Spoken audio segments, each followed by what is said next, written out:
Okay, here's a thought. What if your earliest, most impactful memories aren't actually stored in your mind at all? I mean, we often think of trauma as this mental narrative, right? It's something you can kind of dissect intellectually, trace back logically. But the evidence we're looking at today suggests it's much, much deeper. Like it lives in the physical landscape of the body. It really is a compelling idea Mm. and a profound shift in how we think about memory. Mm. And that's exactly what we're diving into today. Our mission, really, is to explore this concept of trauma imprinting and embodied healing. Hmm. We want to look at how these really difficult early experiences can, bypass the cognitive brain and get recorded instead in the body's implicit memory system. We're drawing on some foundational insights here, including significant work from people like psychologist Ariel Schwartz. Right. So let's get straight to the heart of it then. What's happening to memory before we even have language to describe things? Because this feels like, I don't know, a fundamental redefinition of memory itself. It kind of is. The central idea, the premise, is that trauma acts as an imprint on the body. It's not just a verbal thing or a visual memory. It's stored implicitly. And this forms the blueprint, you could say, of our earliest relationships and experiences. Okay, let's unpack that. An imprint. If it's not a story, not an image, if it's preverbal, what is implicit memory then, especially in those really early formative stages? Well, the key is understanding how the brain develops. You see, our earliest memories, they had to be non-visual and pre-verbal simply because the hippocampus. Hmm. That's the brain region responsible for forming narrative, factual memory, like remembering what you had for breakfast. Hmm. It's just slow to mature. It's not fully online yet. But long before that, the brainstem, the autonomic nervous system, the real primitive stuff, they're already recording experiences. So these early memories get stored as motor patterns and sensations. Motor patterns and sensations. Okay, that makes a kind of intuitive sense for infants, right? Right. They're experiencing the world purely through their bodies, through physical feedback, relationships. But fast forward decades later, what does that actually look like? Can you give us a concrete example? A locked-in motor pattern? Yeah, sure. Think about it like this. An infant, or maybe a very young child, feels unsafe. Their instinct might be to run or cry out, right? But maybe the threat is overwhelming, or the environment demands they stay still, they can't escape. So the body freezes, it braces itself. That bracing is a motor pattern. The shoulders might hike up towards the ears, the breath gets really shallow, the diaphragm tightens up. Now, decades later, you're an adult. You get stressed, maybe it's a difficult meeting at work or an argument with your partner, and suddenly your shoulders are up by your ears again, or your stomach clenches hard. You aren't consciously recalling a specific event from childhood, but your body. It's recalling the pattern, the physical pattern of immobilization linked way back to an early threat.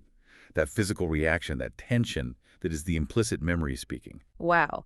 So the body basically decided on a survival strategy way back when, and it just keeps running that same program, that script, almost automatically, regardless of whether it fits the current situation. Precisely. And what really helps to encode these early events in such vivid physiological detail is the surge of adrenaline, that initial flood of stress hormones. It acts like a chemical highlighter, basically forcing the body to record everything, the environment, the threat, the exact physical reaction. This is why you can feel such a powerful physical reaction to a trigger. Decades later, even if you have no logical memory, no story about the initial context, the body remembers the blueprint of the danger, even if the conscious mind doesn't remember the specifics, like the color of the walls in the room. That adrenaline rush, it's literally the signal telling the system, pay attention, this is crucial, record this reaction deeply. hmm Okay, that explains so much about why just trying to recall an event logically or even talk about it sometimes just hits a wall. Because the original encoding wasn't cognitive at all. It was visceral, purely survival-based. Exactly. That's the critical link. When we talk about embodied healing, we're trying to communicate with the part of the brain that doesn't understand language. It only understands sensation. Right. So moving on to the nature of these imprints then. If this blueprint lives in our nervous system, how does it actually show up in daily life? You said they aren't like neat little narrative chapters. Yeah, definitely not neat. Because these implicit memories live deep in our tissues and our nervous system, they don't present as clear stories or visual flashbacks usually. Instead, they tend to manifest as sensations, emotions, or maybe what we often just call intense gut feelings. Hmm. You might feel a sudden wave of tension or chronic discomfort somewhere in your body, or maybe a flood of an emotion that seems totally out of proportion, like intense shame or just overwhelming rage and you don't know why. That's often the implicit memory trying to communicate that on some level the body perceives danger.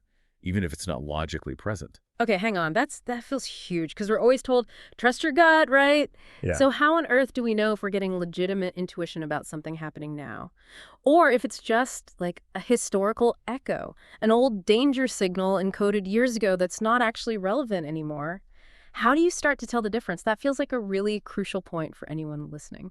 It is probably the most important question in Hmm. embodied healing, really. How do you distinguish? And the distinction often lies in the quality of the physical response. A trauma echo, it tends to feel chronic or overwhelming. It locks you into a past response that fight, flight, or freeze that doesn't actually fit the present moment. It feels sticky, maybe consuming, and it often comes with physical signs like a really rapid heart rate or shallow breath, that feeling of shutdown. True, healthy intuition, though, that often feels different. It's quicker, maybe clearer, it feels grounded. It gives you useful information without hijacking your whole system and stealing your capacity for conscious choice. Okay, that distinction is incredibly practical. Thinking about the quality of the response. Is it informative or is it overwhelming? So, digging into the properties of these imprints, the sources mentioned they aren't just messy, but they have two really crucial properties. They are fragmented and malleable. Exactly. Fragmented means, we didn't store a perfect movie of what happened. We just stored pieces, maybe the sound, the smell, that muscle contraction we talked about, little fragments. But the malleable part, that's where the hope comes in. It means they are not these perfectly preserved recordings that were just doomed to replay forever. They can change. Right. That malleability piece, for me, that's where the real hope lies. It suggests these imprints can be influenced, maybe even fundamentally changed, each time we revisit them in a new way, a conscious way. Precisely. And this leads to a massive insight for anyone trying to heal. Healing does not necessarily require recovering every single detail of what happened. You don't always need to reconstruct the full, painful narrative like some kind of detective. Because the blueprint itself is malleable, healing becomes less about being a forensic historian digging through the past, and maybe more about being a creative architect in the present. Hmm. Every time you consciously introduce a new, grounded, maybe positive physical sensation into the mix, like taking a slow, deep exhale when you feel that tension, or noticing the feeling of safety in your chair right now, you are literally offering new data. You're modifying that old, fearful blueprint. It's like you're gently overriding the old operating system with new embodied information about safety now. So you don't necessarily need all the intellectual understanding first to start making progress. You need the bodily experience of safety.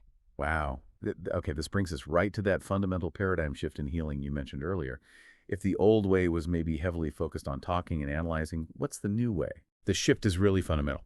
Understanding trauma imprinting moves the focus of recovery from purely intellectual insight, Yeah. understanding why you feel a certain way, towards embodied awareness, actually feeling and working with the physical experience itself.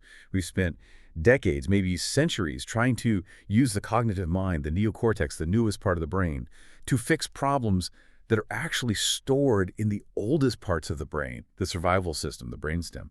And this is why so many people can intellectually understand their trauma inside and out, yet still suffer deeply from physical symptoms or reactions. Right. So it's not about just sitting in therapy trying to think your way out of a pattern that's fundamentally stored below the neck, so to speak. But we're so trained to intellectualize everything. How does this shift actually feel in practice? It sounds like we're being asked to almost trust feelings or sensations we might have previously ignored or even feared. It can feel radical, yes. It's a shift from focusing intensely on the why did this happen, why do I feel this way, to the what now, what's happening in my body right now. Your intellectual mind can perfectly understand why you get anxious in certain situations, but that understanding alone usually can't stop your heart from racing or your palms from sweating in the moment. Embodied healing insists that you have to introduce new data physically.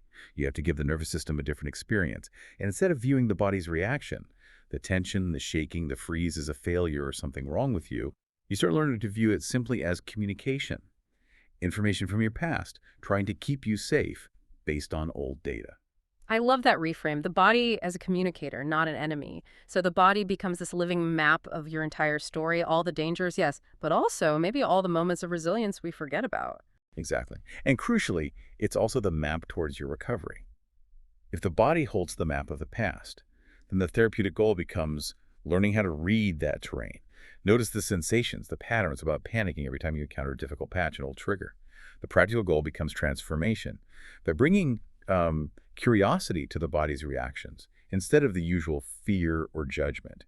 You start to gently transform those automatic reactive responses into more conscious choices.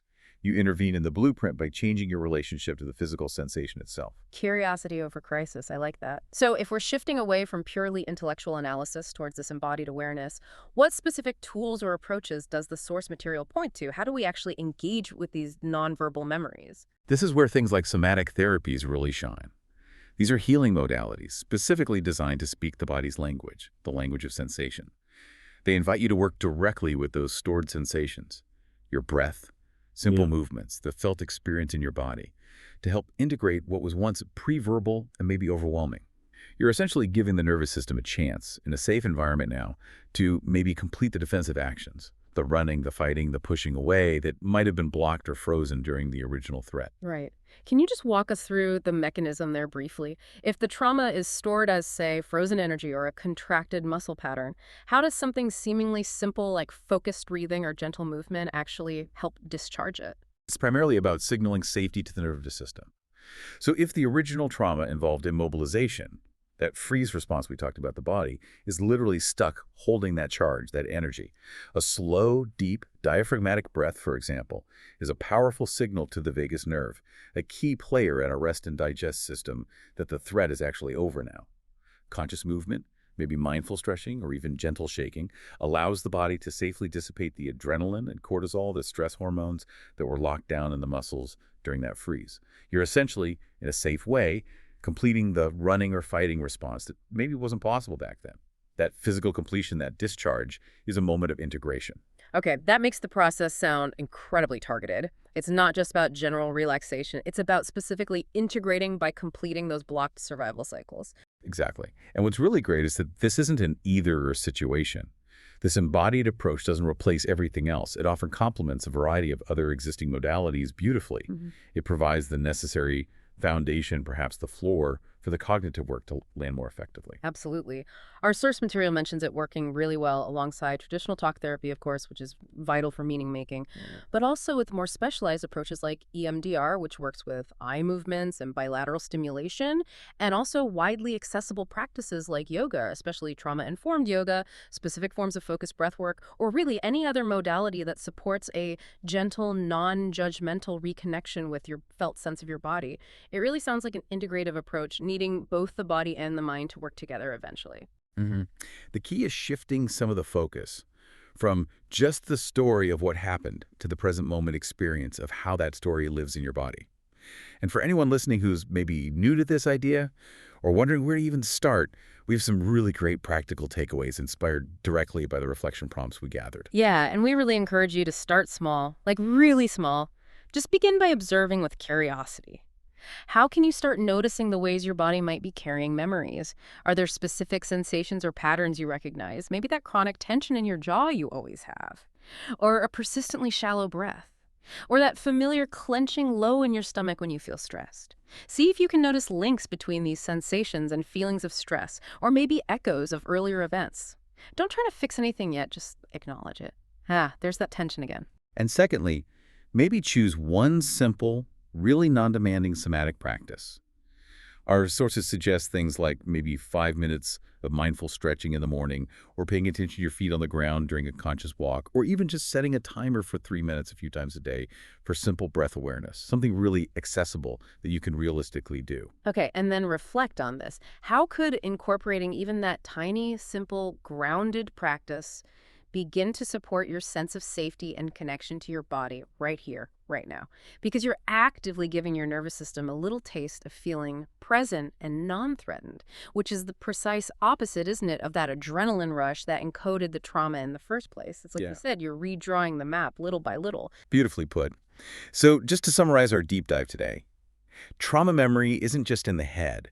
It's implicitly encoded in the body's physical patterns, those motor responses and sensations. And for true integration, we likely need embodied awareness. We need to move beyond only intellectual analysis to actually gently feeling our way through the imprint, thereby allowing us to modify that historical blueprint. Yeah, it feels like a move from the head where we analyze and understand down into the core, the body where we regulate, feel safe, and ultimately recover. Indeed, that sums it up well. So here's a final thought for you to mull over. If your body truly is a living map of your history, how might dedicating just, say, 5 minutes a day to that simple practice of breath awareness start to gently redraw the boundaries on that map, shifting your system even slightly from constant, maybe exhausting reaction towards a more grounded, available sense of safety? That's a wonderful question to leave folks with, and thank you for sharing your sources with us for this really crucial deep dive. I look forward to our next exploration. Me too. We'll see you next time.